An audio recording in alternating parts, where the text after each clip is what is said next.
Buenos días. Vamos a dar comienzo a este tercer seminario de divulgación y capacitación para temas de agricultura y cambio climático. Este seminario se organiza en el marco de un convenio de colaboración que tiene el CEIGRAM, que es un centro de investigación mixto de la Universidad Politécnica de Madrid, con la Secretaría General de Medio Rural y en particular con la Oficina Española de Cambio Climático.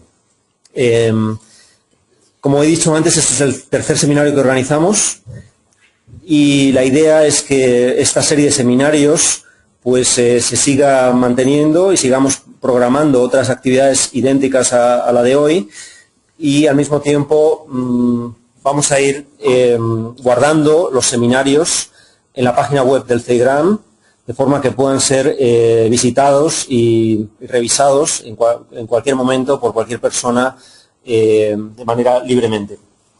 Tenemos un canal YouTube en el cual se pueden ver los seminarios y se pueden ver también las preguntas. El día de hoy tenemos un seminario que va a impartir el profesor José Ramón Lizarrague, que es un profesor de viticultura de la Escuela de Ingenieros Agrónomos de Madrid e investigador del CEIGRAM, con el título Gestión del viñedo para atenuar los efectos del calentamiento global.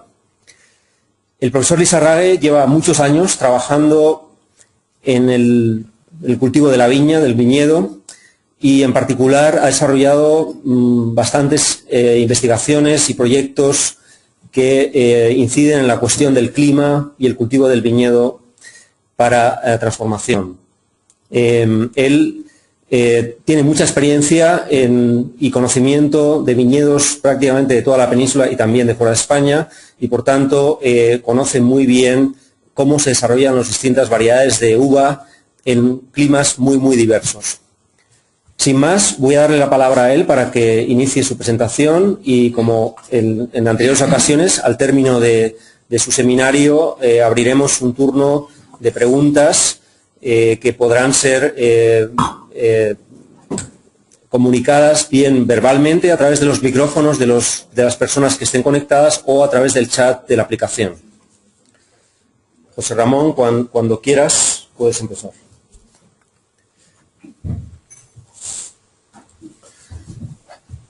Buenos días a las personas del hemisferio norte, porque hemos visto que tenemos algún asistente del hemisferio sur, por tanto serán buenas noches o buenas tardes según la zona donde nos encontremos. En primer lugar, quiero agradecer a todos los asistentes a este seminario su participación en el mismo y espero que sea de su agrado. Y también quiero agradecer de forma particular al CEIGRAM la oportunidad de haberme permitido participar en este seminario. Yo voy a empezar directamente a hablar un poco del tema que se enuncia, que son alternativas a la viticultura para hacer frente al cambio climático, que supongo que es conocido por muchos cuáles son las causas. El efecto invernadero, ya saben, debido a los gases emitidos a la atmósfera, ha producido importantes modificaciones del balance de radiación, de la circulación de la atmósfera y también en el ciclo del agua.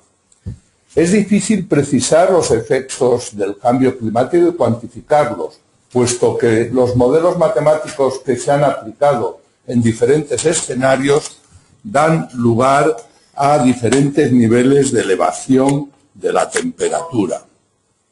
En términos generales,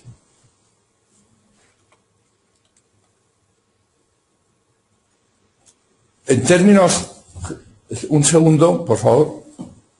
Está desajustada la pantalla.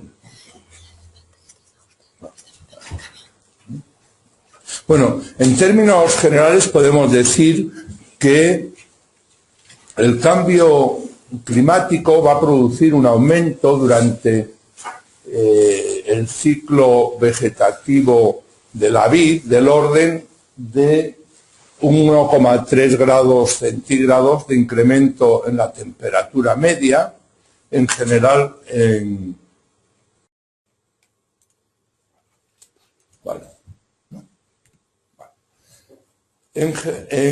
en términos generales en las zonas vitícolas.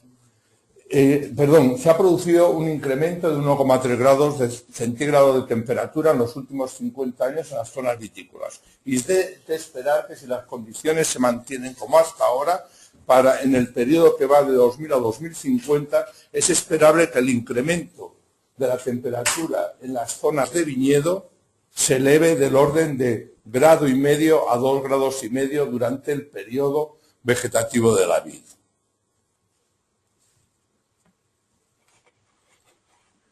Y, por otra parte, es esperable que se produzca un incremento de la demanda de agua al viñedo, que se puede estimar en un incremento del orden de un 2 a un 3% por cada grado de temperatura.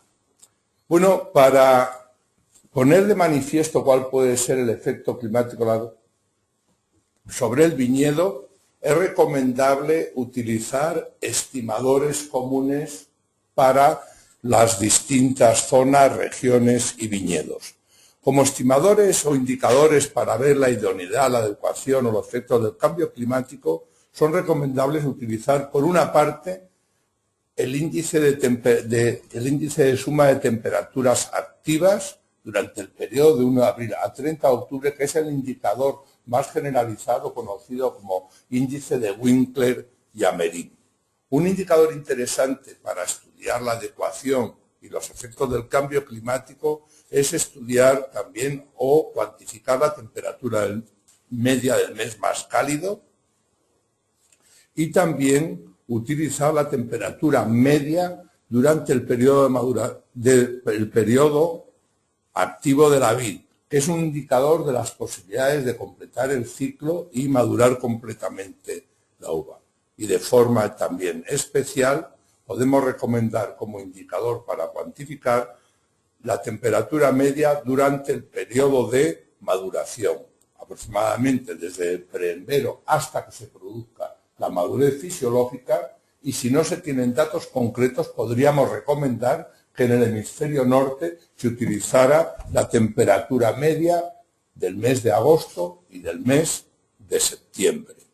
Bueno, en general el cambio climático va a afectar de forma distinta a las diferentes regiones y es asimétrico el efecto que va a producir. No va a ser lo mismo durante el invierno que durante el verano.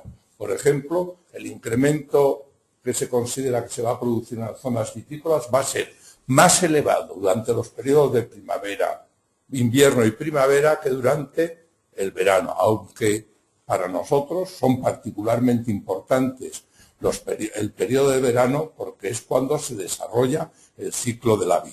Y con respecto a la precipitación en muchos casos en la viticultura española probablemente durante el periodo invernal sea semejante a la que ha existido actualmente o incluso incrementos en algunas zonas de viñedo, especialmente hacia el noroeste de la península. Pero, sin embargo, durante el periodo estival, que afecta directamente al periodo activo de la vid, se espera una cierta reducción de la precipitación. Y en términos generales podemos decir que se va a producir un incremento de la demanda de agua. Los efectos de la temperatura y los efectos de la precipitación van a provocar efectos directos en la escasez de agua del viñedo, la cual, en el caso de la viticultura europea, va a ser más acentuada en las zonas meridionales. Bien, si quisiéramos resumir de forma concreta los efectos que esperamos del cambio climático, serían, por una parte, como hemos dicho, elevación de la temperatura durante el periodo activo del viñedo y en especial durante el periodo de crecimiento de la uva y la maduración de la misma, por ser coincidente con el periodo estival. Por otra parte, el viñedo se verá sometido, en su mayor parte, a un aumento del déficit de agua como consecuencia fundamentalmente de este aumento que hemos comentado de la demanda evaporativa por exigencias de la atmósfera, donde, como comentaremos y hemos comentado anteriormente, por cada grado centígrado podemos esperar aumentos medios del orden del 2 al 3% de la evapotranspiración. Y además, este hecho se puede ver agravado en muchas regiones por la reducción de las precipitaciones durante el periodo de primavera-verano. Se prevén también cambios en la intensidad y dirección de los vientos, una posible menor incidencia de las heladas primaverales, pero sin embargo un aumento de la frecuencia de las anomalías climáticas, como pueden ser tempestades, granizos, etc. Bien, desde otro punto de vista, podríamos decir que son esperables en el viñedo 7 impactos climáticos debidos al cambio climático. Un primer impacto son los cambios en la temperatura media. Es importante separar los efectos de una temperatura media cuando se analiza, que son de una temperatura máxima o son de una temperatura mínima, porque los cambios no se deben o no se pueden generalizar. Los cambios en la temperatura media van a afectar de forma general a la fenología, a la sucesión de las fases de crecimiento y desarrollo, a su duración. Y además, este cambio en la temperatura media tendrá una consecuencia directa, o está teniendo una consecuencia directa, que es el adelanto de la maduración de las uvas. Siempre hablamos de la maduración o de la madurez fisiológica, no del momento de la vendimia, que depende de otros muchos factores. Se prevé cambios en la temperatura máxima, un incremento. ¿Y esto a qué va a afectar fundamentalmente? La temperatura máxima afectará fundamentalmente a los procesos fisiológicos, por ejemplo, a la fotosíntesis y de forma muy particular al uso del agua, aunque esto dependerá de la región. Es decir, si la temperatura máxima no es el mismo fenómeno que se puede producir con humedades, en zonas de humedades relativas altas que en zonas de humedades relativas bajas. Los cambios, sin embargo, en la temperatura mínima, lo que van a afectar fundamentalmente es al incremento de los riesgos o, en algunos casos, a la reducción, dependiendo un poco del estado de sequía, del balance que haya térmico y de la región en donde nos encontremos. Las temperaturas mínimas pueden incrementar los riesgos, por ejemplo, de daños durante el periodo de reposo invernal y, sin embargo, a lo mejor en otras regiones pueden reducir los riesgos de heladas primaverales. Pero al mismo tiempo, las heladas primaverales también se pueden ver afectadas por un adelanto, por ejemplo, de las fechas de desborde. Por tanto, es difícil predecir cuáles van a ser los efectos de los riesgos de carácter negativo. Bien, el cuarto impacto que podemos esperar es los cambios en la distribución y las cantidades de lluvias. ¿A qué van a afectar estos cambios en la lluvia? Porque pueden afectar a la cantidad, pero también a su distribución. Y esto es particularmente importante, puesto que el ciclo de la vid es un ciclo de primavera-verano, que es donde se pueden esperar en nuestro hemisferio y en las zonas meridionales los cambios sustanciales más importantes. Esto va a afectar, por una parte, al balance de agua, a la disponibilidad, pero por otra parte puede afectar también o provocar problemas de desertificación, degradaciones de suelo, modificaciones también de la flora, lógicamente y directamente de la fauna, de los ciclos que vayan a seguir. Por otra parte, Otro impacto puede ser los cambios en la cantidad y la calidad del agua de riego. Si modifica la precipitación y el régimen, también la disponibilidad de agua de riego se puede ver afectada. Y habrá que plantearse problemas, por ejemplo, diferentes incrementos posiblemente de la salinización y planificación de las necesidades de almacenamiento de agua durante el periodo de otoño, invierno y comienzo de primavera para hacer frente a los periodos más deficitarios. Por supuesto, otro impacto es el cambio en los niveles de gases de efecto invernadero. Estos afectan, por una parte, al crecimiento de la vid. Es sabido que el incremento de CO2 pues, puede favorecer el incremento de la fotosíntesis, pero se pueden dar cambios no solamente en el crecimiento vegetativo de la vid, sino en la flora y en la fauna. Y esto puede dar lugar a cambios en las alteraciones también parasitarias o en la presencia de la vegetación espontánea o modificar, por ejemplo, cambios o tendencias en las especies que se deben utilizar en las cubiertas vegetales para el manejo del suelo del viñedo. El otro impacto que nos parece importante y que hemos ya comentado reiteradamente es el incremento de la demanda evaporativa del orden del 2 al 3% por cada grado centígrado de temperatura. Esto es particularmente importante porque el agua de riego es un recurso escaso y, por otra parte, no debemos olvidar que una parte muy importante de la viticultura se desarrolla en condiciones de secano, sin posibilidad de aplicación de agua de riego. Y en términos generales, no olvidemos que este recurso escaso, si se ve afectado por un incremento de la demanda, las consecuencias generales son importantes. Debemos considerar que del orden del 75% del agua utilizada en el mundo se emplea para agricultura. Los empleos industriales, sociales, etcétera, son mucho más reducidos. Por eso el impacto en la evapotranspiración, en la demanda evaporativa, puede afectar no solamente al viñedo, sino al entorno social, al entorno industrial, etcétera, en el mundo. Bueno, vamos a ver entonces estos impactos climáticos, qué consecuencias pueden tener en el viñedo.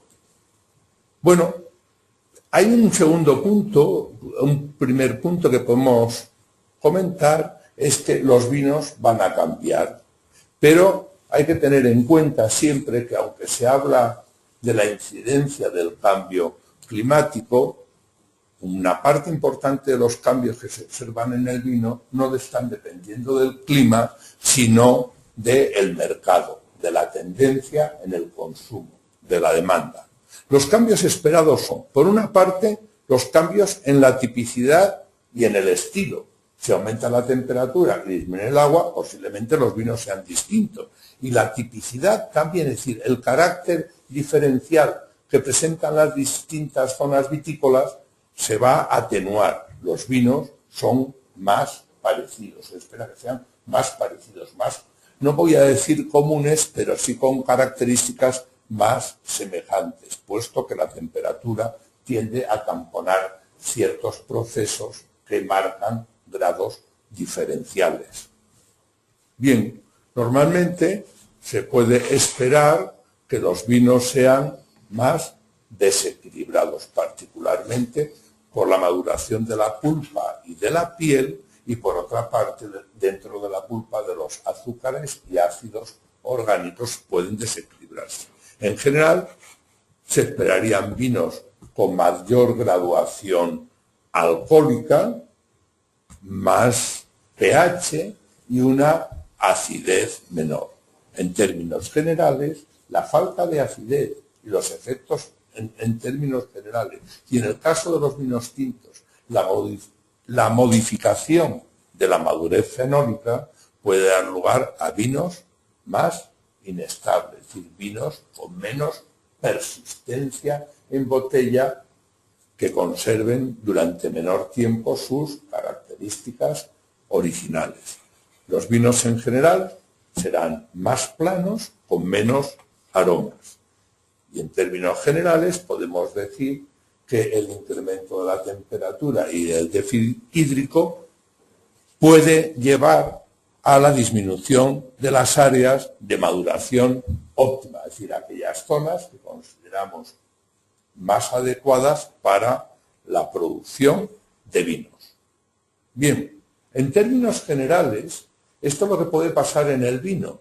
¿Y qué va a pasar en el viñedo? Bueno, pues en el viñedo es esperable, el cambio climático, la elevación de la temperatura, da un ciclo potencialmente más largo. Es decir, la brotación se puede producir con anterioridad y la caída de hojas, si no estuvieran limitados otros factores, con posterioridad. Quiere decir que si la temperatura activa de la vid son los 10 grados centígrados, los modelos predicen que estos se pueden alcanzar con anterioridad y reducir con posterioridad, lo que potencialmente daría lugar a más posibilidades de cultivo. Pero, sin embargo, como las temperaturas aceleran los procesos fisiológicos y metabólicos, habrá un adelanto, se produce un adelanto y reducción del periodo de crecimiento.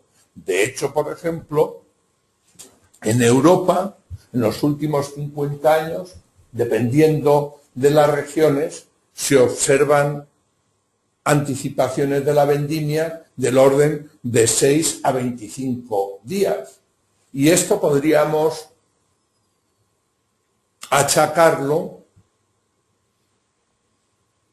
también al estilo de vinos, pero no es cierto. Estos 6 a 25 días de adelanto se están produciendo con niveles más altos en la concentración de azúcares o con madureces fisiológicas de las uvas más intensas, lo que quiere decir que es un efecto que no tiene que ver con con el efecto del mercado o la tendencia, sino con el cambio climático. Por otra parte, como hemos comentado anteriormente, es previsible que en general en los viñedos haya modificación de las alteraciones parasitarias y no parasitarias. El invierno más benigno favorece que se mantengan poblaciones más grandes, pero los cambios de temperatura pueden modificar la presencia de ciertos parásitos. En particular, los insectos pueden presentar incrementos importantes, porque los riesgos de enfermedades criptogámicas producidas por los hongos pueden tener respuesta distinta. Por ejemplo, en algunas zonas la elevación de la temperatura pues puede reducir el periodo, por ejemplo, de riesgo de mildiu, o los efectos sobre la humedad relativa también, o reducirse la podredumbre gris. Sin embargo, otras alteraciones, a lo mejor como el oidio, pues se pueden ver criptogamidad incrementa. Es decir, la respuesta esperada de las enfermedades criptogámicas puede ser muy variable e incluso reducirse, pero sin embargo, insectos, ácaros y otros parásitos pueden verse incrementados. Bien, un aspecto que habitualmente no consideramos porque no lo vemos con precisión es el sistema radicular. Los cambios de temperatura y del régimen hídrico afectarán a la distribución o afectan a la distribución y a los ciclos de actividad de las raíces. Y por supuesto, en términos generales, en el viñedo debemos esperar una modificación del régimen económico. Luego comentaremos algunas estrategias generales, pero el incremento, por ejemplo, de instalaciones de riego, la necesidad de implementar técnicamente más al viñedo, por ejemplo, con estrategias de viticultura de precisión, etcétera, es importante su consideración. Bien, en el crecimiento, ¿qué consecuencias podemos esperar en el crecimiento vegetativo y en la superficie foliar? Bueno, en parte ya hemos enunciado algunas: anticipación y acortamiento de las fases de crecimiento, y también el agostamiento de la madera, la acumulación de sustancias de reserva se verá adelantada. Si las temperaturas se elevan, las paradas de crecimiento que habitualmente se producen a mediados del verano se verán también anticipadas. Normalmente habrá una reducción del crecimiento y del área foliar. Además, este área foliar puede ver deterioradas sus pigmentos, las clorofilas particularmente, reduciendo la capacidad fisiológica de las hojas, aunque, por otra parte, son esperables potenciales aumentos de la fotosíntesis por el incremento de la concentración de anhídrido carbónico. Cuando aumenta la concentración de anhídrido carbónico, para los mismos niveles de luz, aumenta la tasa fotosintética. Sin embargo, la elevación de la temperatura hace que se reduzca la fotosíntesis y, por otra parte, la menor disponibilidad de agua, un estado hídrico más extremo, con estrés hídrico más acentuado, provoca también una reducción de la actividad fotosintética. Al final será el balance entre el CO2, la temperatura y el estado hídrico de las hojas lo que determine el valor final, que en general se reducirá. La fotosíntesis se reducirá porque los efectos de las temperaturas elevadas son más acentuados que los efectos positivos de la fertilización carbónica. Además, se verán incrementados fenómenos de fotoinhibición y de fotorrespiración. Las plantas, las hojas con más temperatura, no pueden disipar con facilidad los excesos de energía que captan y tienen necesariamente que consumir una parte de los hidratos de carbono que han fotosintetizado. El estado hídrico es inadecuado para el metabolismo y la actividad de las hojas. El incremento de la demanda atmosférica provoca incrementos de la transpiración y, en definitiva, todo eso se refleja en una reducción de la eficiencia en el uso del agua, es decir, se reduce la fotosíntesis y se aumenta la transpiración. Por tanto, necesitamos más cantidad de agua para producir la misma cantidad de hidratos de carbono. Se acelera el envejecimiento de las hojas y, por tanto, se anticipa la caída. Eso puede dar lugar a reducciones prematuras del área foliar en periodos todavía de deseable actividad. Estos aspectos pueden contribuir a que los racimos se sitúen más en planos exteriores. Externalización de los racimos. Bien, estas consecuencias en el crecimiento vegetativo no son aisladas, porque la cosecha, las uvas, se verán también afectadas no solamente por los efectos en la superficie foliar, sino por los efectos directos que la temperatura y el déficit hídrico pueden provocar en las uvas. En principio, en condiciones de cambio climático, la uva es más pequeña, bien porque se afecta por excesos térmicos a la multiplicación celular o, en algunos casos, a la elasticidad de las células. Y en situaciones particularmente difíciles se puede ver afectada la multiplicación celular y la elasticidad, dando lugar a uvas de tamaño más pequeño, que en términos generales no son favorables, puesto que para cantidades semejantes de área foliar se llenan más rápidamente de azúcares y, por tanto, se desfasa más la maduración de la pulpa con respecto a otras partes de la uva. Adelantamiento y acortamiento de la maduración.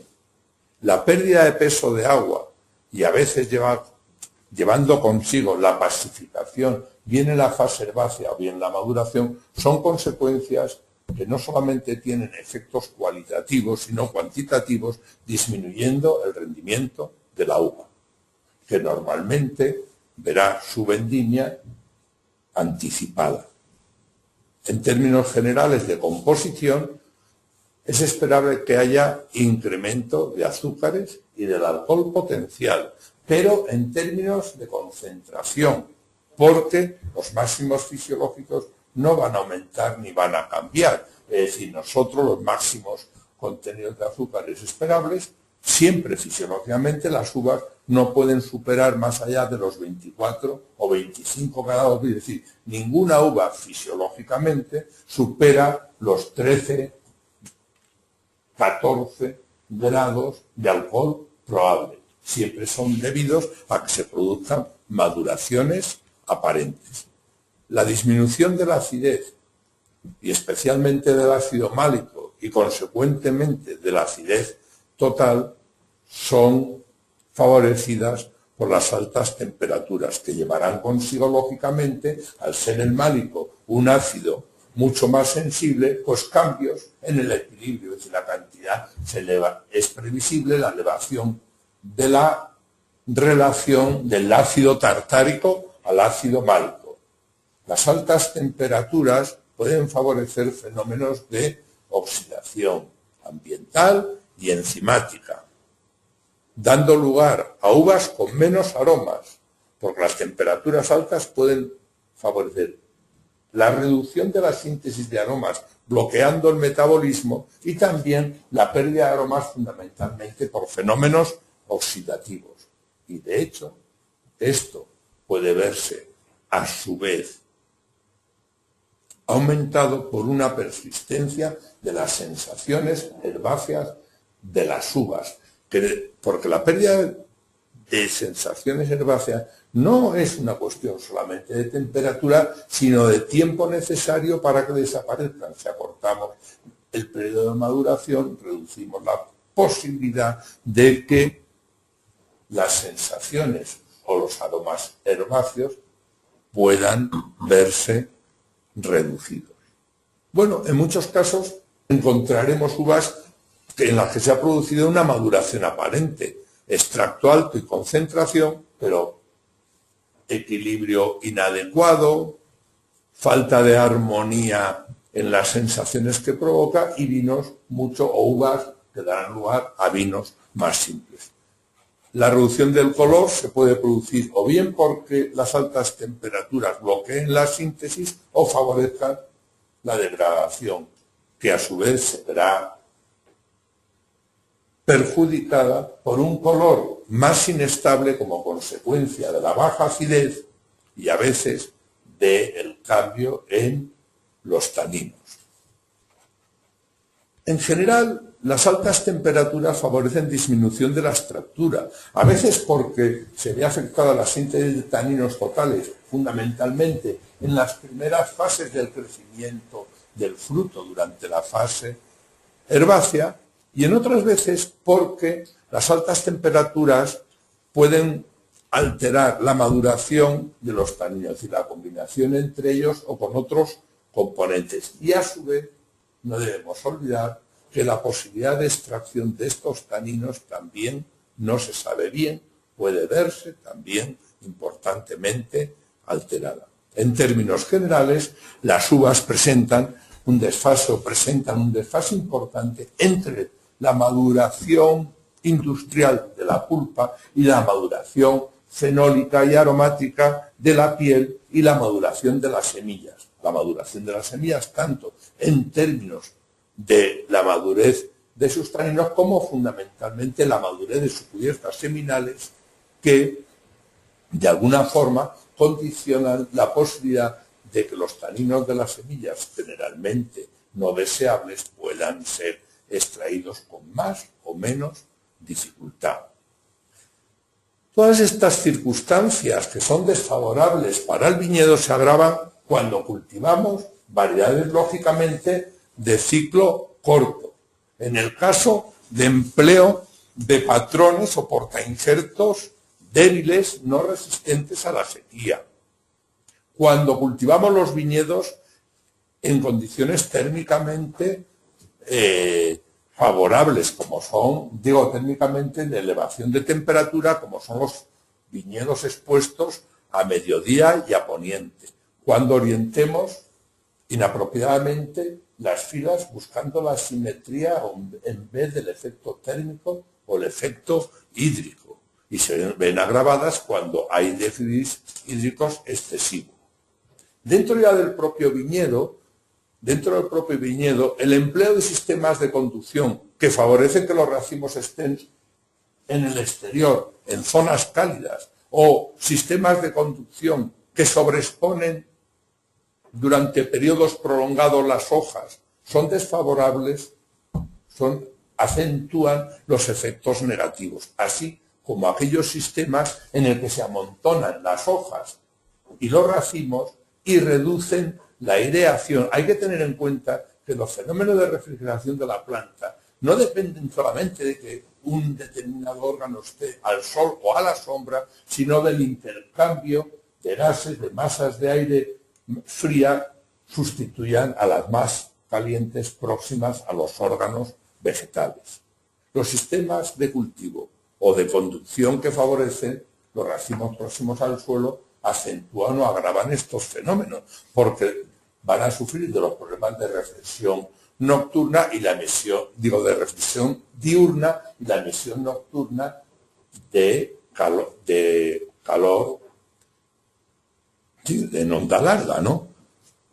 Técnicas de cultivo como las defoliaciones, eliminación de hojas en momentos inoportunos o excesivos son efectos negativos. Bueno, podemos ver alguna imagen, como son las degradaciones de las clorofilas por altas temperaturas, variedades sensibles con racimos extremadamente exteriores que reciben la radiación directa y sobrelevan las temperaturas. A veces simplemente lo que vemos son degradaciones del color que luego se van a traducir en aromas, en sensaciones de amargor, en colores más inestables, hasta llegar a momentos extremos en los que no solamente hay degradación cuantitativa, sino pérdidas, degradaciones cualitativas, sino pérdidas cuantitativas muy importantes. En las hojas, en casos extremos, pues podremos presentar la senescencia, caída y esterilización de los racimos. Los amontonamientos excesivos de vegetación impiden la circulación de aire y por tanto la regulación de la temperatura, incluso también del régimen de transpiración.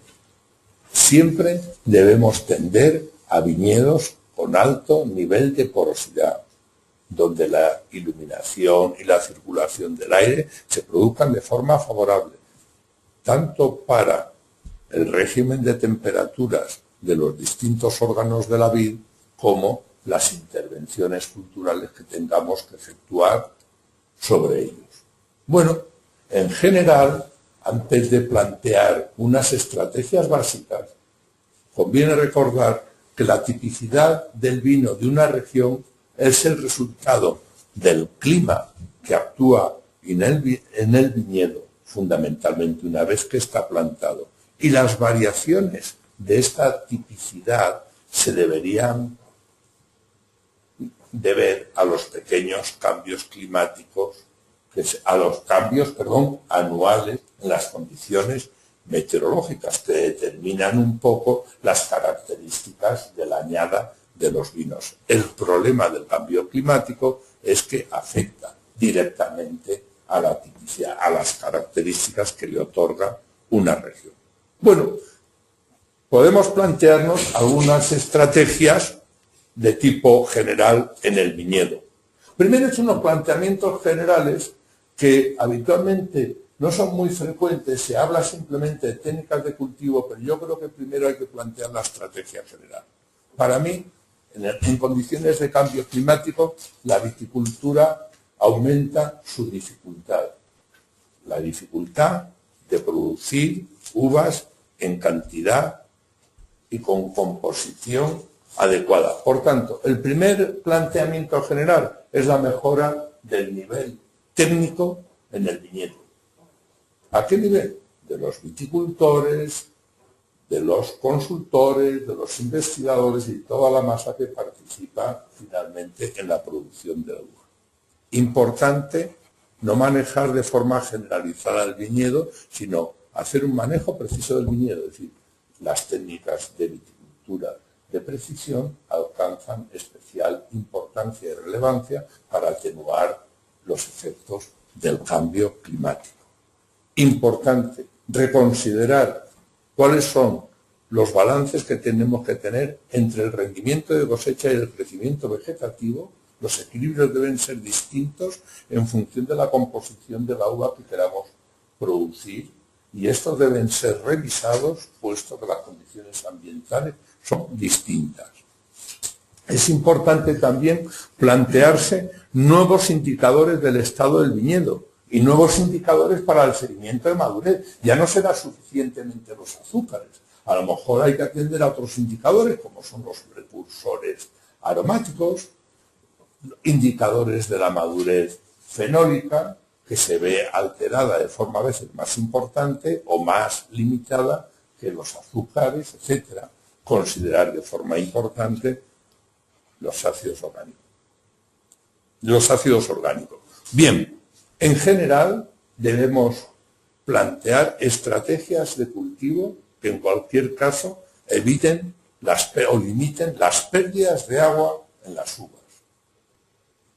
Porque cuando se limitan las pérdidas de agua en las uvas, no solamente evitamos estas directamente, sino que al fin, de alguna forma, garantizamos o atenuamos el efecto sobre otros componentes. Es un magnífico indicador. Bueno, ¿qué otras estrategias? Bueno, pues ir a cultivar los viñedos a regiones y zonas que sean más favorables para el desarrollo de la vid, es decir, a zonas, en muchos casos, por ejemplo en el hemisferio norte, más septentrionales, en el hemisferio sur, más meridionales, donde las temperaturas sean lógicamente más reducidas. Esto es un cambio que únicamente es posible para una pequeña parte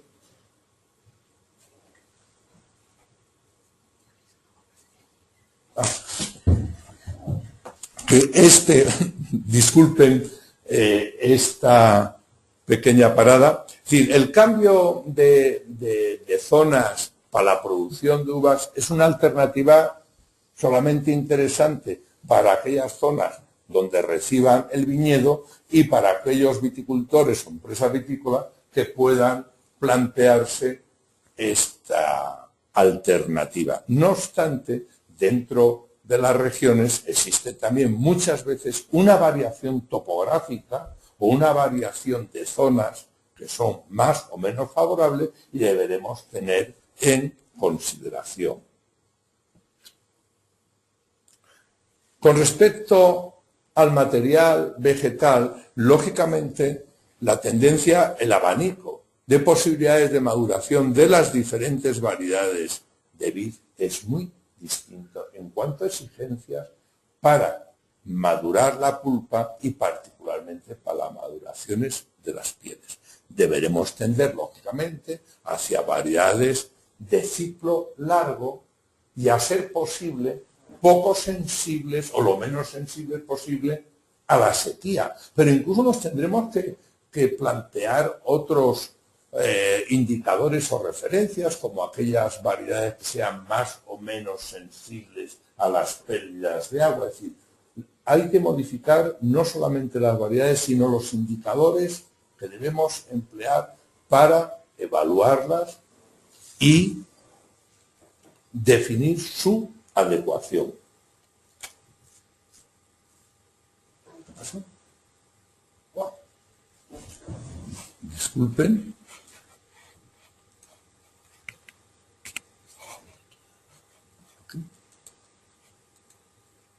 ¿Y esto qué pasó?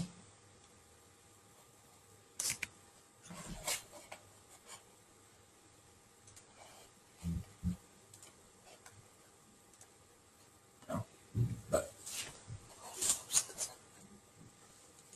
Disculpen este pequeño percance y continuamos. Bueno, variedades de ciclo largo poco sensibles, lo menos sensibles posible a la sequía, pero no solamente sobre la superficie foliar, sino desde el punto de vista de sus pérdidas de agua. Y como hemos dicho, emplear otros indicadores distintos para evaluar la estabilidad aromática, la capacidad de madurez fenólica, etc. Bien, con respecto a los portainjertos, la recomendación sería utilizar patrones o portainjertos de ciclo largo que tengan efecto vigorizante en la variedad que tienen injertada y que sean, a su vez, patrones resistentes o más tolerantes a la sequía.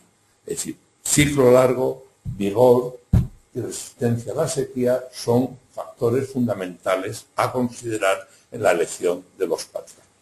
Siempre que sea posible, tender a cultivar los viñedos en zonas más altas, más elevadas. Es esperable o se espera en general que la reducción de la temperatura sea del orden de 0,65 a 1 grado centígrado por cada 100 metros que nos elevamos. Este cambio de temperatura media parece poco, pero cuando estamos hablando de un ciclo de 180 o de 200 días, 1 grado diario de temperatura implica cambios muy importantes en la suma de grados día que van a afectar en términos generales al viñedo.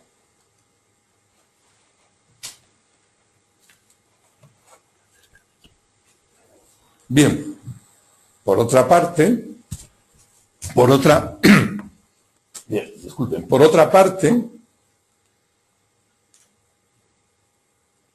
además de la altitud, una consideración particular es la exposición de los viñedos, es decir, cultivar en viñedos con pendiente en ladera, generalmente más ventilados, y a ser posible siempre serán más favorables para la reducción de la temperatura las exposiciones de tipo norte o noreste, tratando de evitar las exposiciones de sur o de oeste que dan lugar a adelantos en el desborre, pero también adelantos en la maduración y periodos de maduración más cálidos. Por tanto, el norte y el este, cuanto más elevada sea la temperatura, es más favorable desde el punto de vista de atenuar los efectos negativos.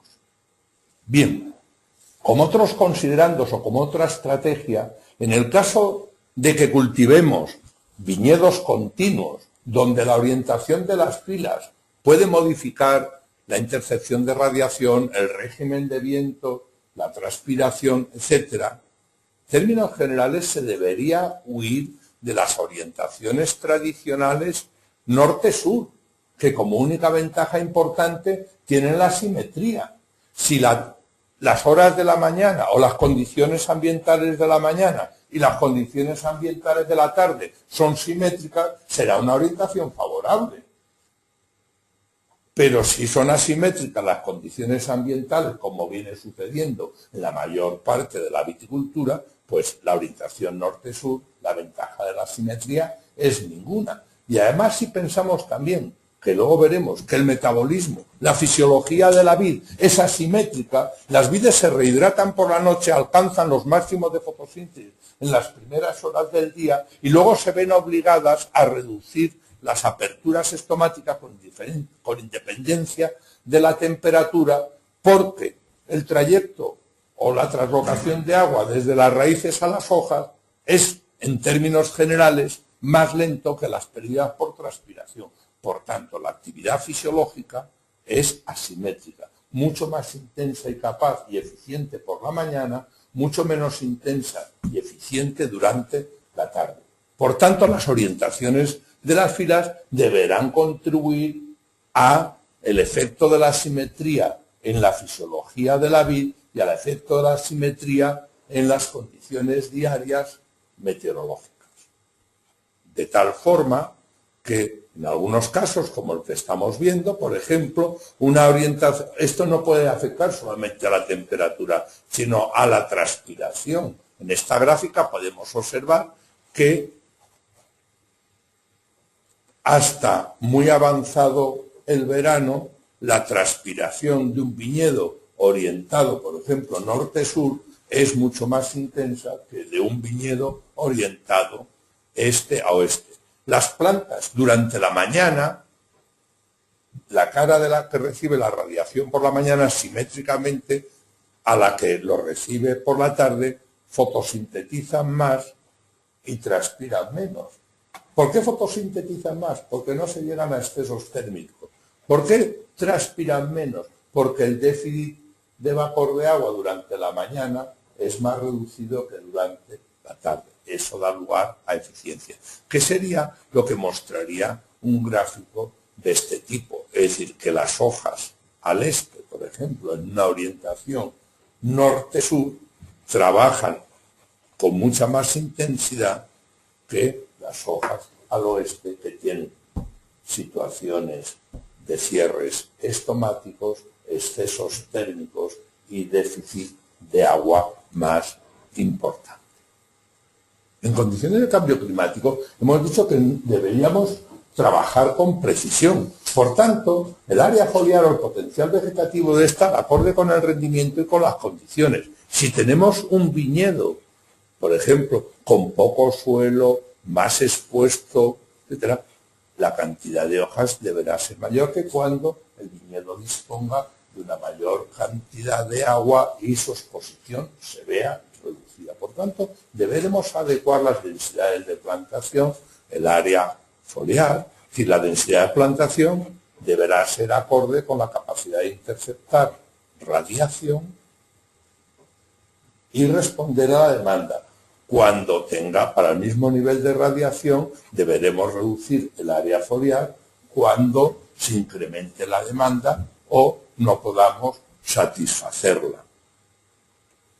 Es decir, las altas densidades de plantación deberán garantizar una disponibilidad hídrica adecuada. Bien, es importante definir para cada viñedo y en cada condición qué cantidad de sarmientos por metro cuadrado o por metro lineal podemos cultivar para garantizar un adecuado intercambio de gases y garantizar también los movimientos de las masas de aire que atenúen los efectos del sobrecalentamiento de los distintos órganos de la vid. Además de estas situaciones de carácter general, es importante pensar que tenemos sistemas de conducción alternativos a los que tradicionalmente utilizamos la viticultura. En la viticultura mayoritariamente hemos utilizado sistemas en vaso, sistemas en espaldera, en algunos casos parrales, pero poco variados.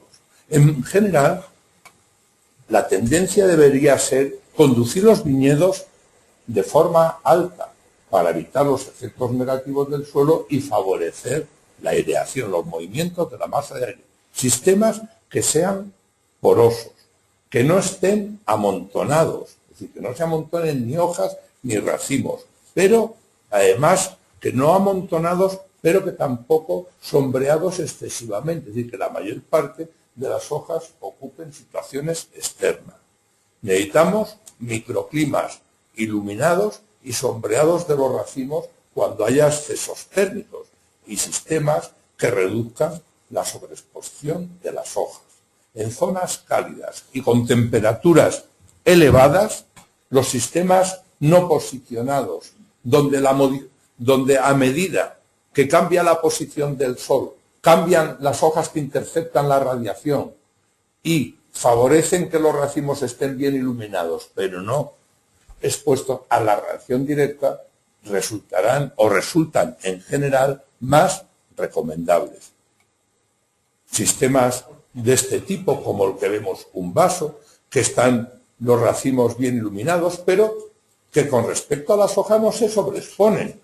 A medida que van cambiando la posición del sol en el día, unas hojas se iluminan y sombrean a las anteriores, y este cambio hace que la sobreexposición no se prolongue demasiado tiempo y se atenúen fenómenos de senescencia. Vasos o sistemas libres que favorezcan la porosidad, los movimientos del aire. Sistemas no posicionados y continuos Alternativos serían, por ejemplo, los sistemas en sprawl, que es el término sajón para referirnos a los sistemas no posicionados, que la traducción literal sería los sistemas desparramados. Sistemas en los cuales son continuos, son mecanizables, pero al igual que los anteriores, a medida que cambia la posición del sol, cambian las hojas que interceptan y las hojas que se sombrean, y donde la mayor parte del área foliar es susceptible durante un periodo adecuado de tiempo de interceptar directamente la radiación. No hay hojas al sol, no hojas a la sombra, sino temporalmente al sol o temporalmente a la sombra. Sistemas que propicien condiciones adecuadas de los racimos, que estén muy bien iluminados para favorecer la composición, que estén sistemas porosos, accesibles, que reduzcan los riesgos fitosanitarios y que den lugar a condiciones homogéneas que permitan que las uvas maduren regularmente en las distintas posiciones de la planta. Lógicamente, eso ahora lleva consigo que las estructuras de conducción, los soportes y el viñedo sean diferentes. Sistemas de gran área foliar, pero no expuesta simultáneamente toda a la vez, o situaciones también sistemas, por ejemplo, intermedios, como este que hemos denominado semi-sprawl, más sencillo, que necesita recursos económicos quizás de menores inversiones, pero que igualmente tienen un área foliar expuesta que va cambiando la intensidad con la que recibe a lo largo del día y que propician condiciones adecuadas en los racimos, permitiendo una maduración adecuada, reduciendo la transpiración de las uvas, las pérdidas de agua y la pasificación.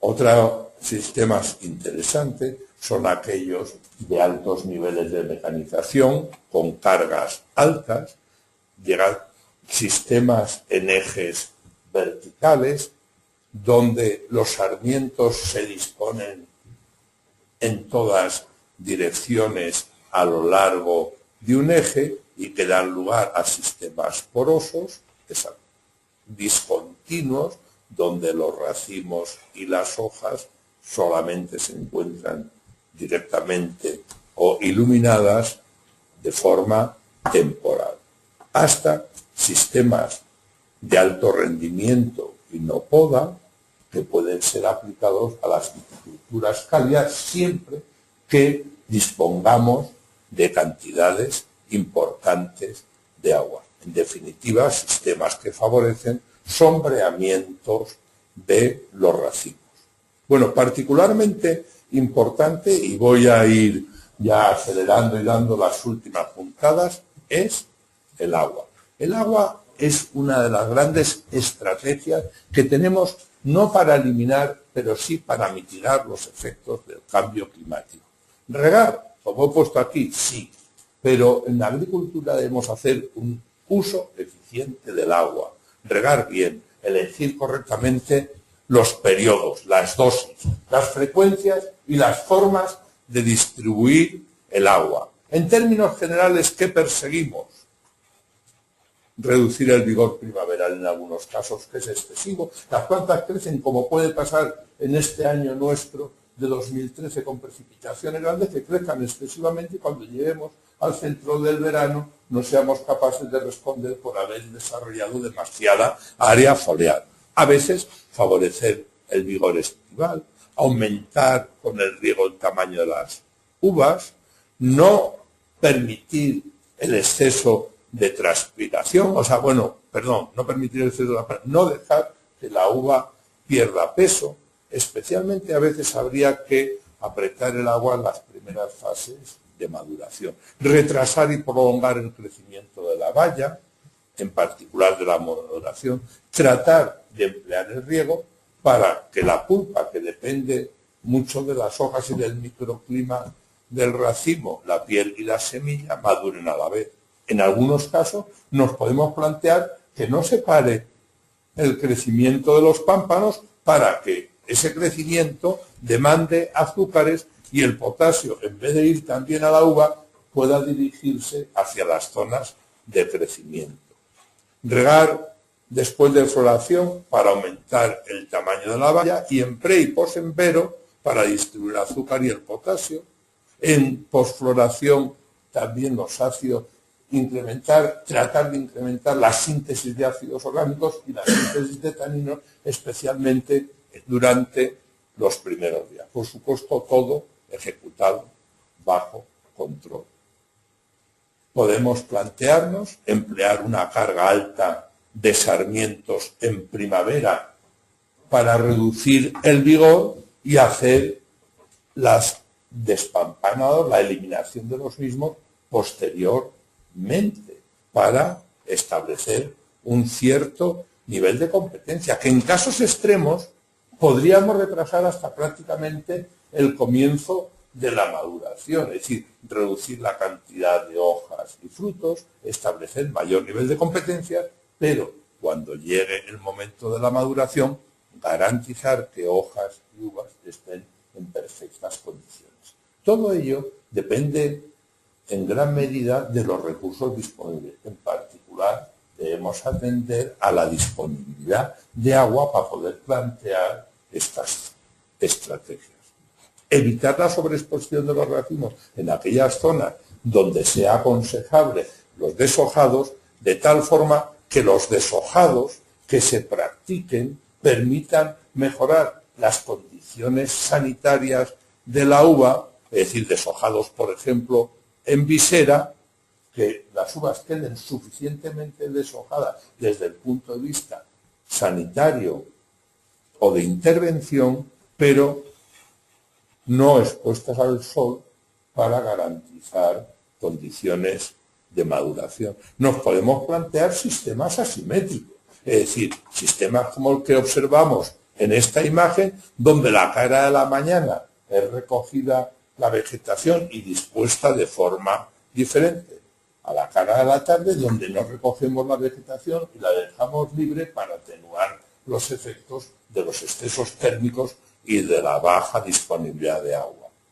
Normalmente, aunque siempre tratamos de controlar el rendimiento, yo en particular me muestro partidario de utilizar siempre para una variedad de sistemas fertilidades altas. ¿Para qué? Para que la cantidad de hojas en relación a los frutos no sea excesiva y no se anticipe demasiado la acumulación de azúcares en el fruto y, por tanto, la madurez de la pulpa. Y en caso de que tengamos luego que limitar parte de la cosecha para garantizar su estado sanitario o unas buenas condiciones de maduración, los aclareos deberán ser tardíos.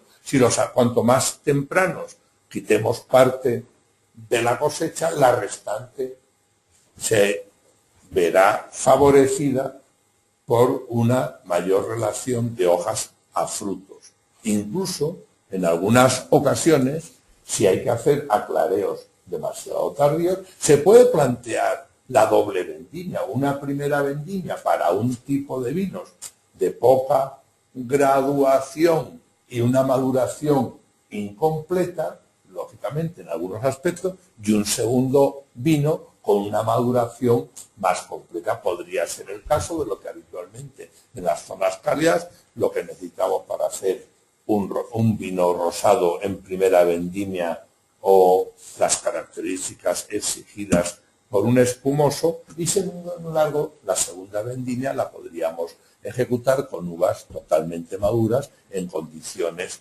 favorables. Favorecer la distribución de las raíces es fundamental, reducir la compactación, favorecer el drenaje para garantizar el crecimiento, evitando la limitación del sistema radicular, que lo atrincheremos como consecuencia de mala gestión del suelo y apelmazamiento excesivo por la rodadura, que es particularmente grave cuando se trata de viñedos jóvenes, que pueden ver limitada la capacidad de exploración del suelo y, por tanto, pueden ver limitada las posibilidades de responder a la demanda evaporativa que la atmósfera ejerce y que son las raíces las que deben satisfacerla. Es decir, reducir la rodadura, como vemos en esta imagen, la máquina rueda en el centro donde los efectos son menos negativos, mientras los tractores convencionales apelmazan y compactan las zonas más próximas a las cepas.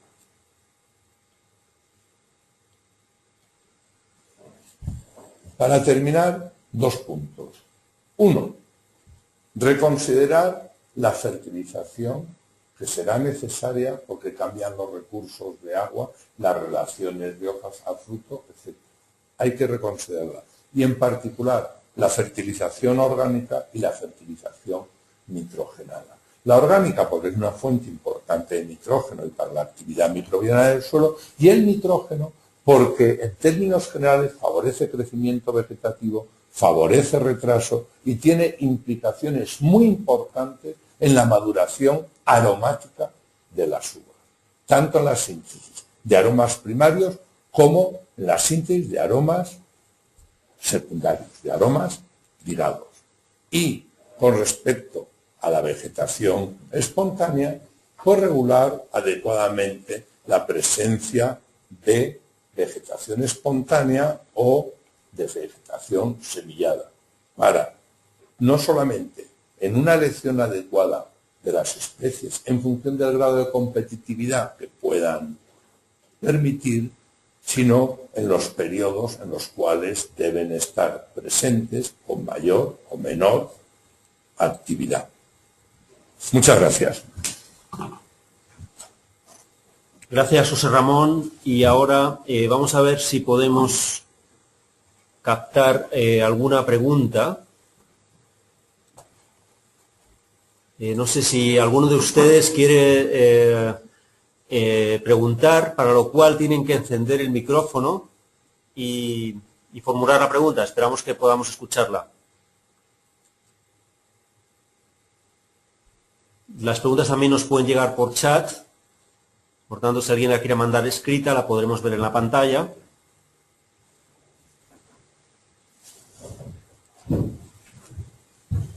A ver, ¿alguno de ustedes querría formularle al profesor Lizarraga alguna consulta, alguna inquietud?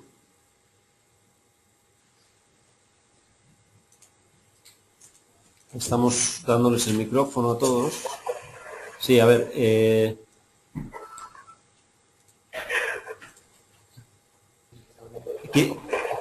Por favor.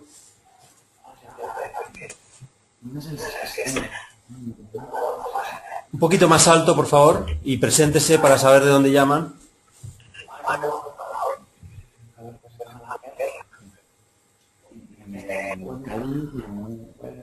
No le entendemos.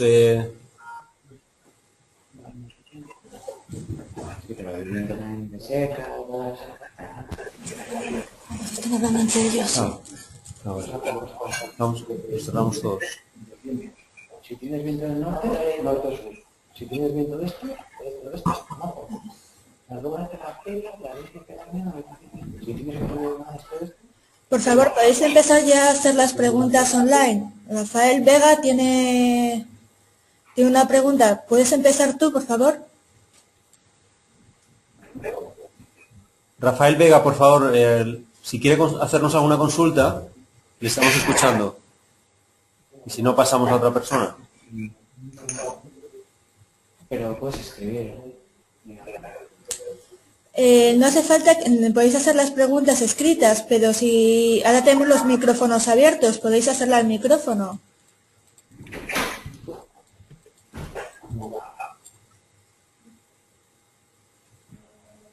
¿Alguna pregunta?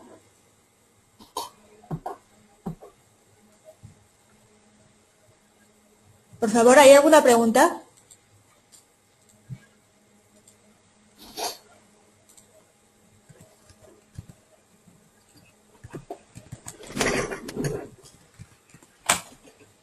Bien, pues si no hay ninguna pregunta, les agradecemos mucho su presencia y su conexión y el interés por parte del seminario, y vamos a cerrar el vídeo y la conexión, a no ser que alguien en último minuto nos quiera hacer alguna valoración o alguna observación. Sí, vamos a ver, alguien preguntaba si va a haber una imagen, y efectivamente vamos a guardar el vídeo con la presentación y con la voz. Por tanto, el vídeo que se va a componer va a contener la presentación del profesor Izarrague, así como la voz, y al mismo tiempo haremos un PDF con sus diapositivas. Hola, ¿se oye? Sí, sí, perfectamente. ¿Se oye? Sí. Vale, soy Concepción Paredes de la Universidad Miguel Hernández. Quería hacerle algunas consultas sobre la conferencia que ha dado. Felicitarlo porque ha sido muy, muy interesante. Y las preguntas serían relacionadas con el sistema de conducción más adecuado para las zonas de clima cálido. Bueno, muchas gracias. Vamos a ver, yo creo que para las zonas especialmente de clima cálido, la alternativa es que, bueno, la viticultura se ha movido con dos tendencias. La viticultura española prácticamente era una viticultura que se cultivaba en formas de vaso, formas no posicionadas que adquirían diferente fisionomía en función de la región, bien por los factores ambientales y culturales y en muchos casos, pues, por las tradiciones. Además de los vasos, en España prácticamente no ha existido casi nada diferente hasta los años 70, salvo algunas conducciones en parral, formas horizontales para uva de mesa y un poco algunos parrales altos en uva de mesa, parrales bajos en las Islas Canarias y alguna conducción apoyada, como eran las conducciones de Jerez inicialmente, apoyando las plantas con horquillas. Bien, digo esto porque mayoritariamente España era un país, por ejemplo, cultivado en vaso, y fundamentalmente por la presión de la mecanización en gran medida y en parte por fenómenos de imitación, la alternativa que se ha planteado al vaso es la conducción denominada en espaldera, que además ha sido incentivada por ser la más generalizada del mundo. Es decir, es como una especie de espiral. Tú cultivas de una forma, las máquinas ya las simplificas, al simplificar las máquinas cultivas más en esa forma y así sucesivamente. Yo considero que las formaciones en espaldera son formaciones perfectamente válidas, es decir, pero yo creo que en zonas de temperaturas elevadas, con independencia de la mecanización, los sistemas no posicionados, lo que he comentado, sistemas en sprawl, vasos abiertos y porosos, ejes verticales, sistemas, por ejemplo, en semi-sprawl, son más adecuados porque favorecen la porosidad, reducen sobreexposición y mejoran el microclima de racimos con respecto a los sistemas posicionados. Limitación fundamental en algunos casos. Estos sistemas no posicionados tienen geometrías más complejas y las máquinas, que en general tienen un trabajo simple, ven limitada su capacidad de ejecución. En este sentido, posiblemente, de ejecución, particularmente técnicas como la vendimia, probablemente haya que modificar o haya que invitar a que modifiquen las características de algunas de estas máquinas. No obstante, sistemas como los sistemas en sprawl son potencialmente mecanizables al nivel de del sistema más mecanizable como la espaldera. No posicionar. Muchas gracias.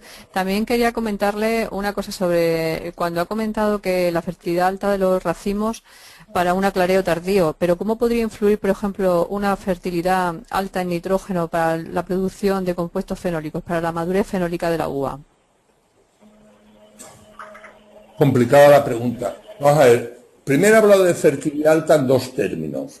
He hablado no de fertilización o fertilizante, sino la capacidad intrínseca de producir cosecha que tienen las plantas.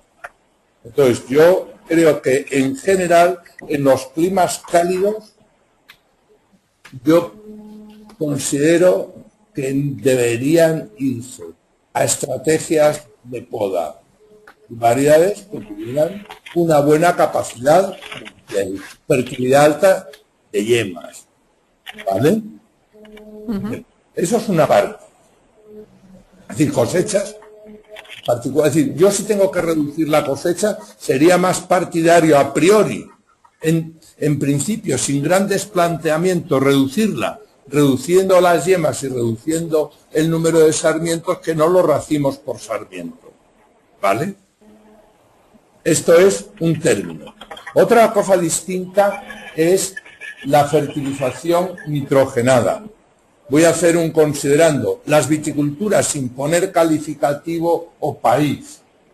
Las viticulturas de tipo septentrional nos han invitado, por ejemplo, a limitar mucho las aplicaciones del nitrógeno en el viñedo. Entre los argumentos que exhibían, decían, es que el exceso de nitrógeno favorece el vigor, retrasa el ciclo y favorece la acidez. Bueno, eso es perfectamente comprensible para aquellas personas que tengan esos problemas. Pero yo creo que eso no es aplicable a la viticultura meridional. Yo creo que el nitrógeno puede favorecer la mejora de la fertilidad de las yemas. 1. Incrementar ligeramente el vigor, que debería ser hacia el vigor estival. El nitrógeno jugará, por tanto, también, si la actividad de la planta es buena, un papel fundamental en la multiplicación celular, en el agrandamiento de la valla.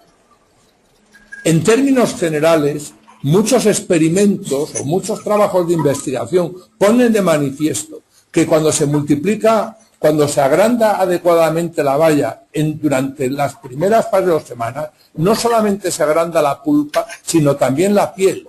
Y a veces la relación, una cosa es la superficie volumen y otra cosa es el peso de piel en relación a peso de pulpa, que se puede ver también incrementada esta relación cuando las uvas en las primeras fases multiplican adecuadamente sus células. Otros efectos. El alargamiento del ciclo como consecuencia de una mejor nutrición nitrogenada. La reducción de los fenómenos de senescencia. O sea, hay la... Es decir, reducción de senescencia. Y luego otro papel importante es el del nitrógeno en la síntesis de aromas. Por supuesto, modifica los perfiles aromáticos, pero hay ya muchos trabajos que ponen de manifiesto que un buen nivel de nitrógeno en las uvas tiende a mejorar los perfiles aromáticos. Voy a terminar con esto. Incluso no solamente mejoran los perfiles aromáticos, sino que se están realizando publicaciones y trabajos aplicados de aplicaciones nitrogenadas al viñedo tardías durante la maduración para mejorar precisamente estos perfiles aromáticos. Las respuestas en principio que se vienen obteniendo, vamos a llamar de carácter preliminar, son prometedoras. Sí. Vale, pues gracias. Tenía entendido que cuando hay mucha fertilización nitrogenada del viñedo, la enzima encargada de sintetizar los compuestos fenólicos en el grano de uva se va hacia la vía de producción de proteínas y por eso había una menor cantidad de compuestos fenólicos en la uva, pero puede ser que...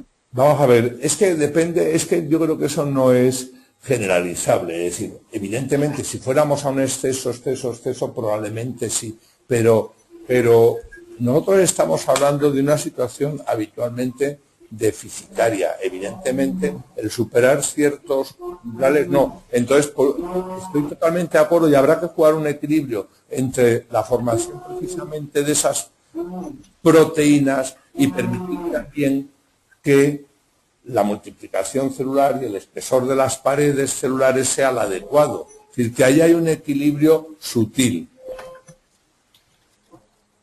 Sí, sí. Vale, pues muchísimas gracias. Pero me parece una idea muy interesante para que trabajemos. Sí, sí, sí. Ha estado muy interesante A ver, la el conferencia. balance final, porque al final mejoras algo y empeoras algo siempre. O sea, ojalá todo fuera a sumar, pero muchas veces no. Hay que ver el balance. Yo creo que deberíamos ver el balance final. Muy bien, muchas gracias. A ti o a usted.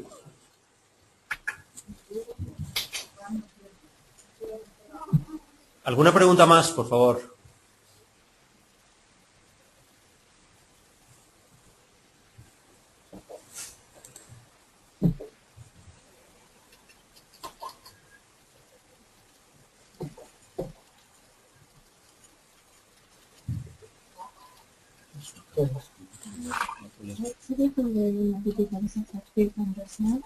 Un poquito más alto, por favor.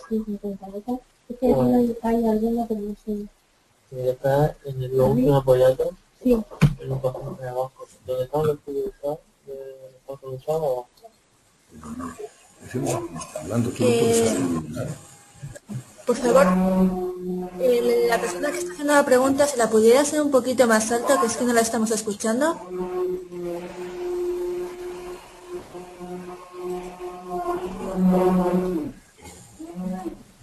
¿Ya sabes quién es? Estos tienen preguntas. Sí, todos a ver, estos. Venga, Vamos un momento, voy a silenciar a todos porque estoy yendo muy raro. Voy a ir dando paso a todo el mundo que tenga la mano levantada. Primero vamos a dar a Rafael Vega Pozuelo. Por favor, te doy sonido. Haznos la pregunta, Rafael.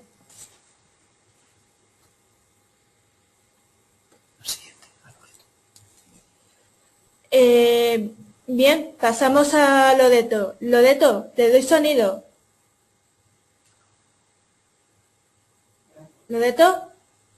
Loreto. Está ahí, ¿no? No sé si están ahí o no. Se ha levantado. O sea, Robert Chávez. Robert. ¿Dónde está? Ha desaparecido. Se ha desconectado. Sergio, te damos paso a ti con tu pregunta. No es así. Algo falla. A ver si es que ellos no tienen el micrófono y la están haciendo por escrito, ¿no? Es lo que voy a ver. Hazlo más grande esa pantalla. Es que esta pantalla de preguntas. Z Pascual. A ver. Este es Sergio Pascual. No se hace más grande la pregunta. Joder, a Y ver, si es descubierta, seguro que debe ser. El mantenimiento de así no se hace más grande. O sea, pero ya me se la respondo. Sí, Está buena, a ver, déjame que la lea. Yo creo que la puedes leer. Bueno, hay una pregunta, es que no sé si estamos teniendo problemas con el sonido o nuestro o de quien está haciendo las preguntas. La pregunta dice que el mantenimiento con cubierta vegetal, además de contribuir a mitigar los efectos climáticos, oye, se me ha ido, ¿dónde está esto? Los efectos del cambio climático a través de la captación de CO2 atmosférico. ¿Es aconsejable este escenario en cambio climático? A ver, en otros aspectos como su capacidad de variación de la relación fuente-asumidero o incluso del microclima de racimos. Bueno, yo voy a intentar responder a esta pregunta. Es decir, obviamente, desde el punto de vista de la captación de CO2 siempre es interesante producir una biomasa a base de captar CO2. Eso es un efecto positivo. Lo que pasa es que aquí hay un balance. Cuando uno capta CO2, que además necesita energía, tiene que ser capaz de responder a la demanda por transpiración. Las cubiertas vegetales tienen un efecto positivo, desde mi punto de vista seguro, microclimático, en atenuar los excesos de temperatura en el suelo, incluso se absorben parte de la energía, crear un microclima general ligeramente más favorable durante ciertos periodos, puesto que captan una parte de la energía. Para mí el problema mayor que tienen las cubiertas vegetales es el grado de competencia que puedan producir o que proyecten sobre el viñedo. En este sentido, yo creo que las cubiertas vegetales temporales, con elección adecuada de la especie, que no sean de enraizamiento muy profundo y que generen biomasas moderadas, son positivas.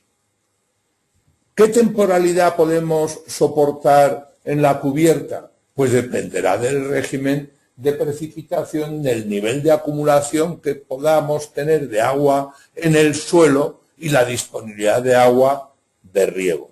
Yo creo que por la mejora de las características del suelo del viñedo y por las mejoras microclimáticas, etcétera, siempre va a ser favorable. El problema de su regulación depende de la disponibilidad de agua. No sé si he respondido suficiente. ¿Facilita la evapotranspiración? ¿O la cubierta? Haz la pregunta. ¿Que se facilita la evapotranspiración? Vamos a ver. Una cubierta vegetal es consumidora de agua, capta radiación, sí, produce biomasa. Es decir, vamos a ver, iba a decir en términos generales. En términos generales, una botella de vino de 0,75 viene o puede consumir, te voy a decir, de 350 a lo mejor a 400 litros de agua. Por eso leía también, cuando se hacen los balances de agua, que la cantidad de metros cúbicos que nosotros exportamos de agua en forma de vino.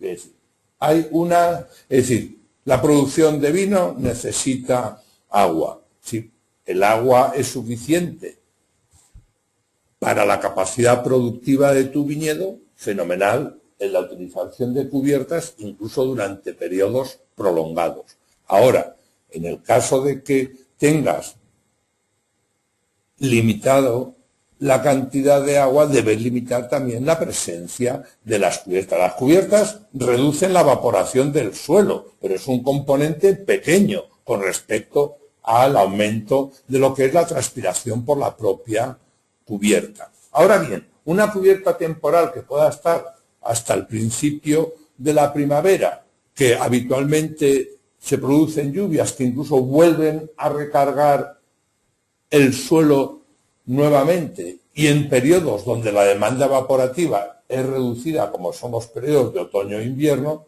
yo creo que son muy compatibles con muchos viñedos, incluso en condiciones de secanos y secanos semiáridos, pero elegir adecuadamente la especie y el ciclo de la misma.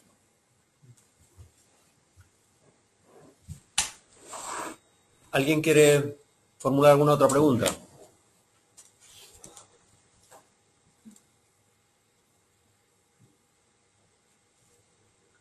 Mira a ver si está Robert. Robert. Robert. Ahí alguien te ha dicho algo, buenos días. Ah, ya sé que está. Sí.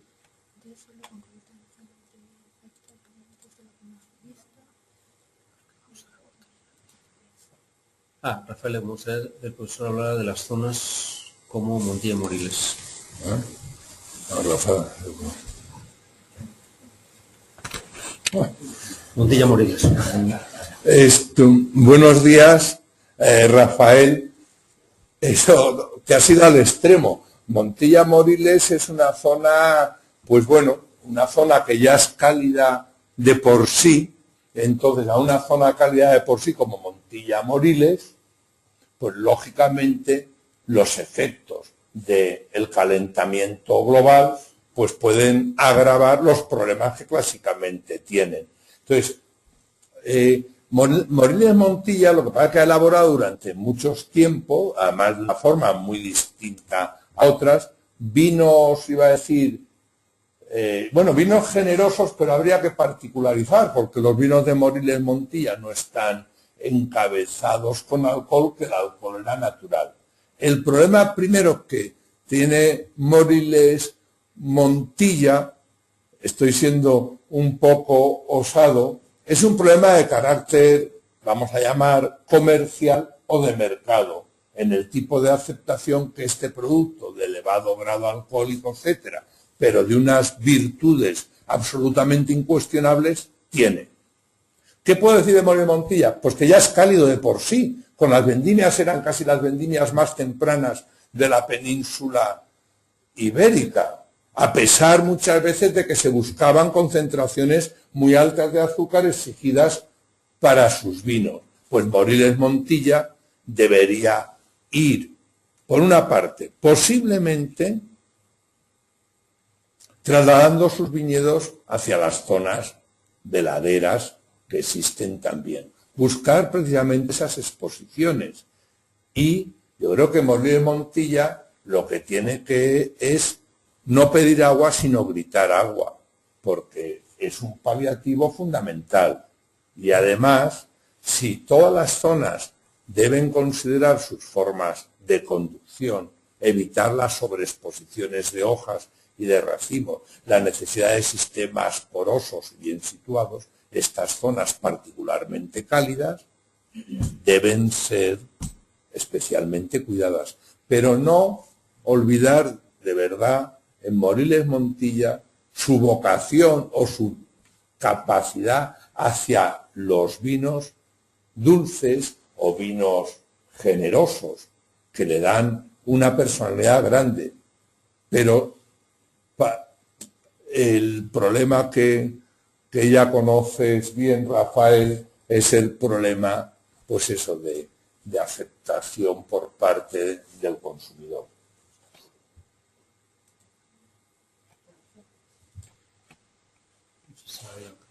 A ver, Robert, no sé si está ahí. Lo siento, no me funciona el micro. Esta parte no. Concepción, aquí parece que hay otra pregunta. Esta la han hecho. ¿La pregunta? Sí, no, sí. Un segundo, aquí hay otra. A la de Loreto. A ver. Pero no les funciona el micrófono. Se ha presentado interés por el uso de variedades autóctonas cortando mejor adaptadas. De Loreto. Loreto, he visto una pregunta sobre las variedades autóctonas. Yo, en primer lugar, es un término que no comparto. Yo no sé cuáles son autóctonas o no, o cuáles han sido trasladadas por el hombre. El otro día, referencias concretas históricas de que una variedad estaba donde nos la encontramos, muchas veces hay que recurrir a citas veraces de hace muy pocos años. Es decir, podríamos poner casos, me va a escuchar alguna persona de Galicia y le puede gustar más o menos, o de la zona de los vinos verdes. Hay mucha gente que ha considerado durante mucho tiempo que la variedad Loureira o Loureiro era una variedad autóctona del noroeste de España.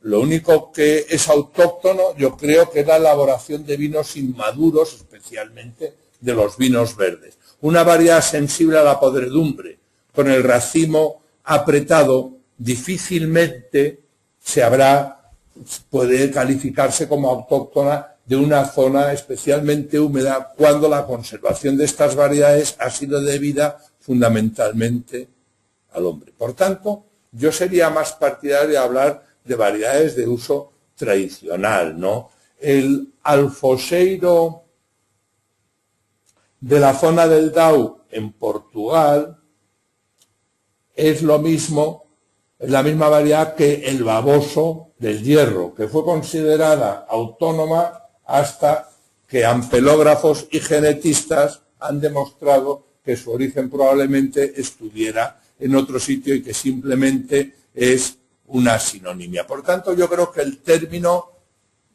hablaría de tradicionales. Dentro de las variedades tradicionales, esto es una opinión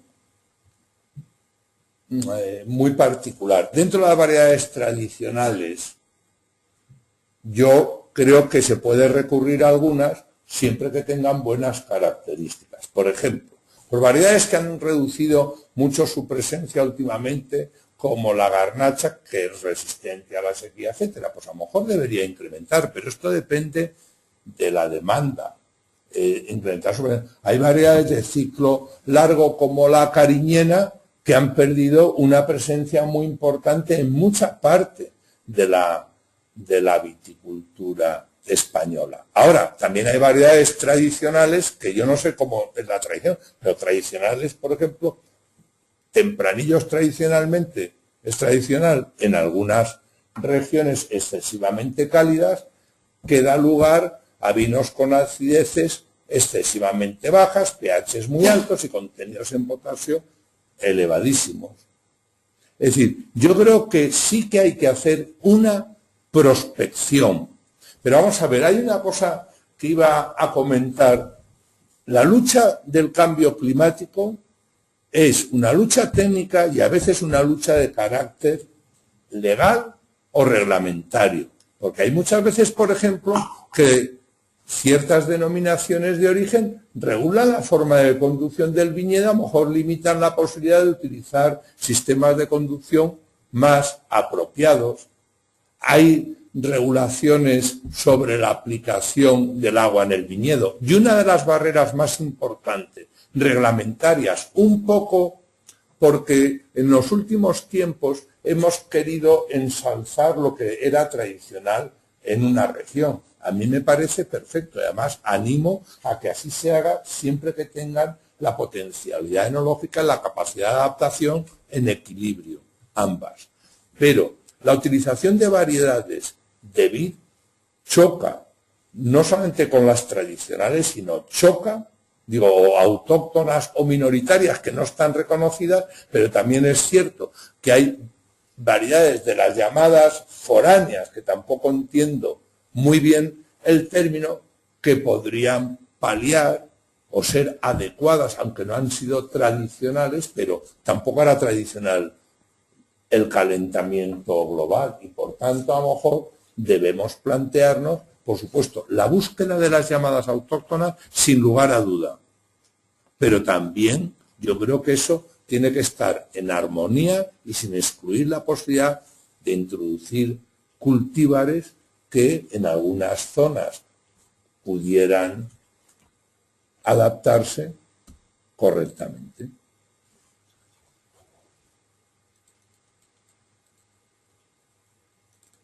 Esa es la pregunta de Robert.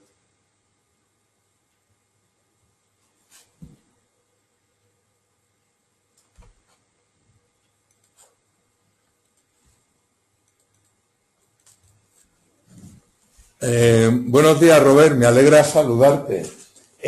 Claro que los cambios de altitud y los cambios de latitud, a eso me refería cuando zonas más apropiadas y frescas he puesto, se refiere dentro de un ambiente, tú lo estás diciendo, es decir, huir de las zonas cálidas hacia zonas de latitudes que por su situación particular pues puedan atenuar este efecto del cambio, claro que sí. Acercarse, por ejemplo, en el caso de Cataluña y, por ejemplo, de Aragón y otras regiones hacia zonas montañosas, hacia las zonas pirenaicas o lo que has puesto, por ejemplo, zonas del norte del tipo del Ampordà, ¿por qué no? Y del Pallars Jussá, que es una maravilla, y irse al límite del Pallars Jussá y de otras zonas que son tremendamente interesantes. Y eso podría ocurrir también en algunas zonas, por ejemplo, en el centro a lo mejor desplazarte hacia Gredos o hacia otras zonas del sistema central, como puede ser, por ejemplo, la Sierra de Guadarrama, en otras regiones de España la aproximación hacia el sistema ibérico, pero luego favorecer las propias, dentro de la latitud, situaciones que por el régimen de vientos o por la entrada de ciertos frentes meteorológicos muy particulares son más frescas. Un caso particular pues podría ser, por ejemplo, en otras áreas del mundo, como son, por ejemplo, en América, tanto del norte y del sur, el efecto del Pacífico es fantástico, y modificando tu latitud o modificando la posición, por ejemplo, con respecto al Pacífico, pues se cambia totalmente las condiciones meteorológicas y, por tanto, el clima. Y eso probablemente también. Hay que hacer una labor, yo creo, en España hay que hacer una labor macroclimática, como la que tú acabas de comentar, hacia zonas que tengan condiciones más favorables sin que los desplazamientos tengan que ser exagerados, o a ser posible que no tengamos que irnos fuera de la Unión Europea, que sería interesante. Pero los estudios mesoclimáticos, marcando las escalas que deberíamos utilizar, son también importantes.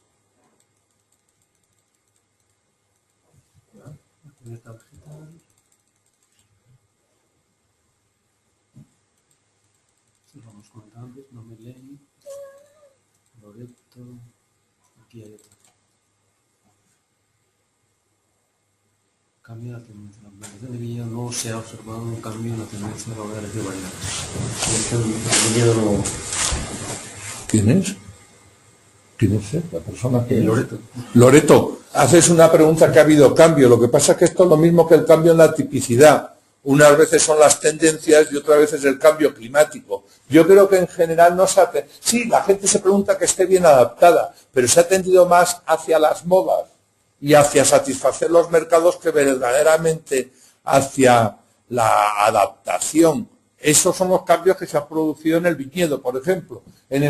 Ahora mismo el tempranillo es la tercera variedad más cultivada en el mundo, con más ha superado en el mundo a la variedad Airén, que era tradicionalmente la que más. Después de Cabernet Sauvignon y Merlot, tempranillo debe tener en el mundo cerca de 215.000 hectáreas. ¿Por qué? Porque la demanda, del mercado del consumo, o ha entendido el viticultor que iba a demandar eso el mercado. Algunas plantaciones, sin embargo, no han entrado en producción y ya hay arrepentimientos importantes, como por ejemplo la localización de estas variedades de acidez baja y de difícil maduración de sus taninos en zonas excesivamente cálidas. Es decir, que haya habido un doble juego. Yo creo que en muy pocas plantaciones se ha atendido fundamentalmente a la selección de variedades, atendiendo a su capacidad de adaptación o al equilibrio entre la adaptación y el mercado. Yo creo que esa revisión de las variedades de acideces más altas, variedades donde habría que medir la sensibilidad a la pacificación de la transpiración, variedades que tengan pues buena relación entre la piel y la pulpa como factor protector o factor de taninos, aromas, etcétera. Variedades que presentan más estabilidad aromática, es decir, en definitiva, menos sensibles al déficit hídrico y menos sensibles a las altas temperaturas, tienen que ser reconsideradas. Pero yo creo que hay una información, vamos a decir, interesante respecto de las variedades de carácter internacional, pero en los sentidos de la adaptación a condiciones ambientales hay poca información con respecto a variedades de las llamadas autóctonas, tradicionales o minoritarias.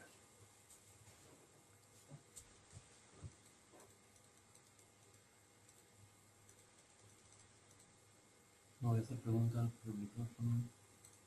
Aparece el Loreto. A ver. Entender el suelo, porque también está.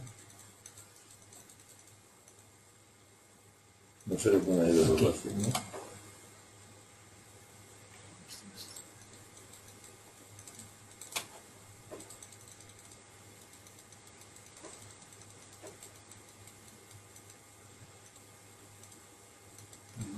No sé, a Roberto.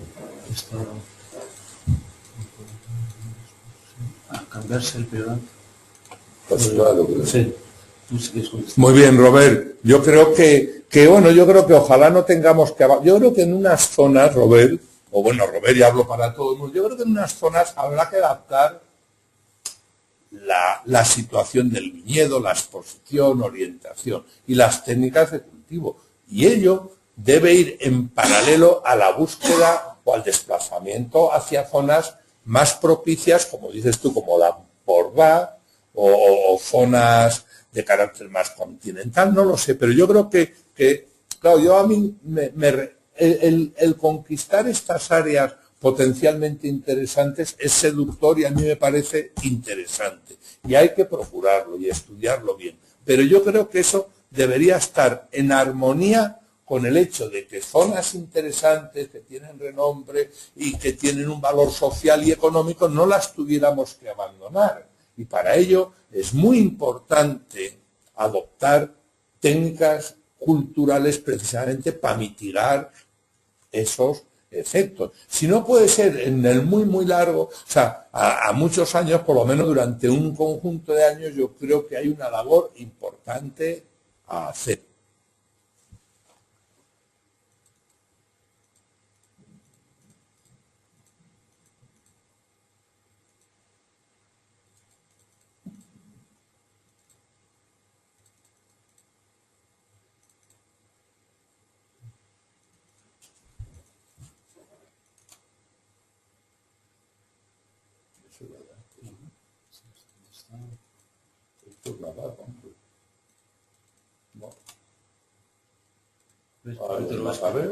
¿Qué futuro ves con la Mancha? Hombre, vamos, ¿quién hacía la pregunta? Héctor. Bueno, me supongo que, no sé qué Héctor de ellos eres, porque conozco a varios Héctor de origen del centro, si a ver. Héctor, hombre, Héctor Navarro, vale, ya te localizo. Buenos días, Héctor. Respondo para ti, para todo el mundo, porque La Mancha es la región superficialmente más importante del mundo, la más grande y por tanto merece una especial atención. Alternativas de futuro, enunciarlas, por supuesto. La reconsideración de las variedades, obviamente. Es decir, La Mancha es un ejemplo típico de introducción de variedades por las tendencias de mercado, muchas veces desconsiderando otros aspectos. Por eso algunas de ellas no. Variedades, por ejemplo, interesantes.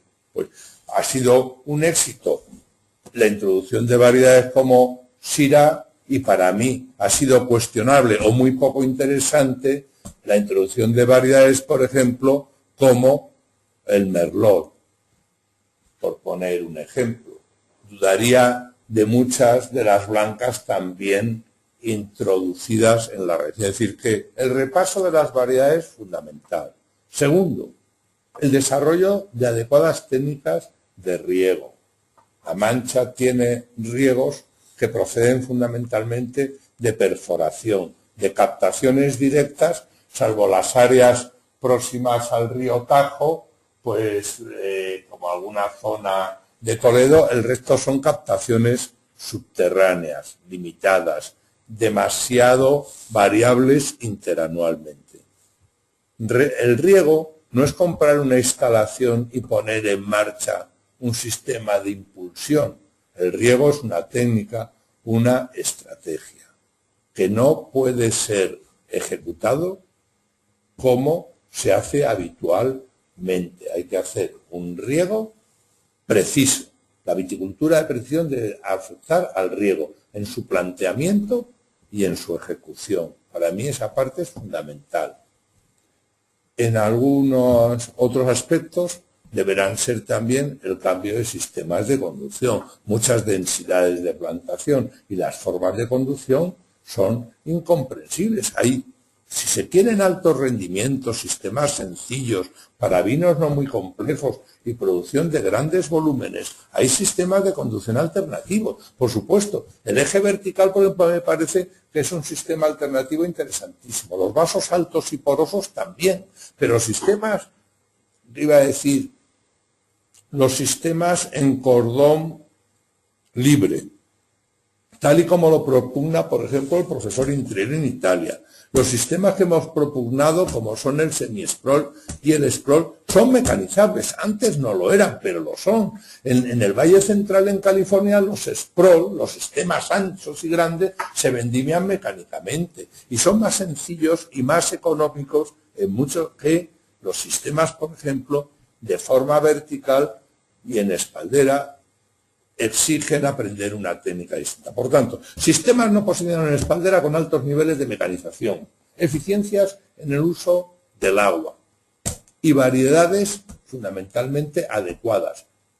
La Mancha debe huir particularmente de las variedades en función de los caprichos de los mercados minoritarios, porque hay mercados minoritarios y mercados mayoritarios, y tiene que discriminar esos mercados, saber a quién va a satisfacer para, con arreglo a ello, dimensionar y diseñar el viñedo correspondiente.